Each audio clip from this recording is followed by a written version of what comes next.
For the bigger picture on Trump's national security picks, I'm joined now in studio by Democratic Senator-elect Elissa Slotkin, who pulled off a narrow win in Michigan, a battleground state that helped elect Donald Trump. Good morning to you. Thanks for joining us. You have experience across the national security space, including defense and the CIA. So let's start with the nomination of Pete Hegseth for the head of Department of Defense.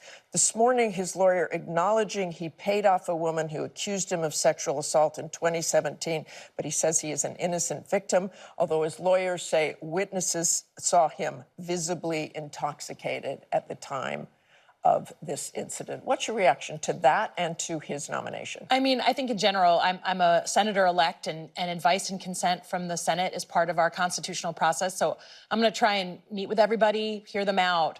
But I also am a former CIA officer and Defense Department official. I know just how important these jobs are, not just for who gets what in Washington, but for the actual security of people in the United States. And, you know, I was one of the first employees of the DNI's office. I worked at the Pentagon. And so to me, you have to have the right character. You have to have the right qualifications. You have to go through an actual vetting process. To me, that to me is the thing that is going to be critical in deciding who should be supported as these big cabinet level officials. He has also said, Hegseth, in his book and in public appearances, that he does not think women should be in combat roles. They are currently in combat roles. How much power, if he is confirmed, would he have to change that? And what do you think those statements right now do to the morale of women in the Pentagon? Well, I can tell you because I was at the Pentagon on Thursday, and there is absolute, like, hallway constant chatter and conversation and concern from senior women officers. But also I've heard from folks who I've recommended to service academies, young women who are just starting out their career saying, am I going to actually be able to accomplish what I want to accomplish here? So I don't think it's an understatement to say that there is real stress in the force right now. But there is a lot of power. The Secretary of Defense is designed to be a very important job. So who we put in there is extremely critical, again, to our security and to who we are as a nation. So there is deep concern, but also a deep opportunity to sort of make sure we are putting only qualified people in these jobs. Hegseth has also said that any general that was involved in any of the DEI woke crap has got to go. Do you expect Donald Trump to fire top generals who he considers woke, or those close to former Chairman Mark Milley? I mean, I don't think you have to interpret. Arrest? Yeah, I don't think you have to interpret anything. I think they've been very clear that they're putting together some sort of panel that's going to look at generals, people who have served their nation their entire lives over multiple administrations, Democrat and Republican, in combat. They are now openly talking about dismissing them like some sort of kangaroo court. You can imagine the stress in the Pentagon about that, but also on the future of who we are as a military, right? Our military and the role of the military is in the Constitution for a reason, and I think we're really at risk of politicizing the military in a way that we can't put the genie back in the bottle. But there have been issues with recruiting of late, and Hegseth talks about that. Sure. I mean, there's issues with recruiting. I think you talk to any business leader, there's issues with recruiting as well.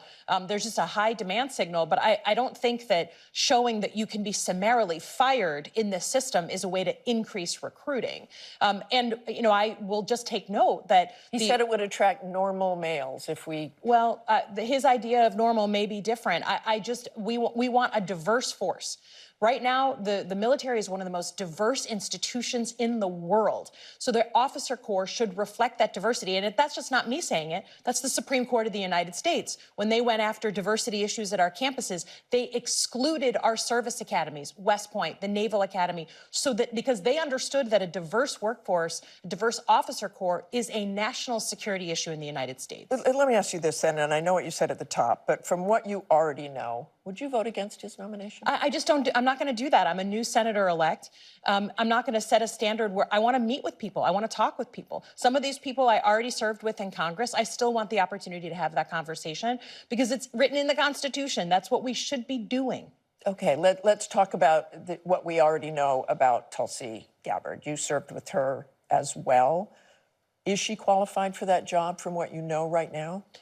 Again, your own experience at the CIA she's going to be director of DNI. Yeah, I mean, I think that I was literally one of the first employees when we stood up the director of National Intelligence Office, and I have real concerns. Again, people have to be of a certain character and certain qualification.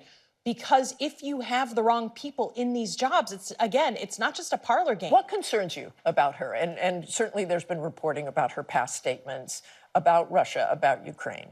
I just need to know that the people who are in these jobs are not going to be guided by politics and what someone tells them they think they should be seeing in the intelligence or in the defense picture, but what is actually the truth on the ground. Speaking truth to power is one of the most important things the intelligence community does. And if you have someone in there who feels more beholden to telling the president what he wants to hear, I got a real problem with that. Marco Rubio for Secretary of State. That really seems like a very conventional pick. Mm-hmm. You know Marco Rubio. You've seen what he's done over the years on foreign affairs. What do you think a change might be there if he is confirmed? I mean, I think, again, he has been a very public person about his views on foreign affairs.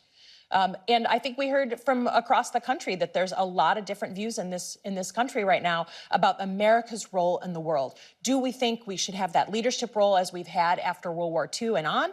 Or do we want to isolate and say, you know what, we're fine with someone else, Russian leadership, Chinese leadership in the world? I know where I stand on that, right? We're not perfect abroad. We're not perfect, but man, I'd rather have American leadership over Chinese or Russian leadership any day of the week.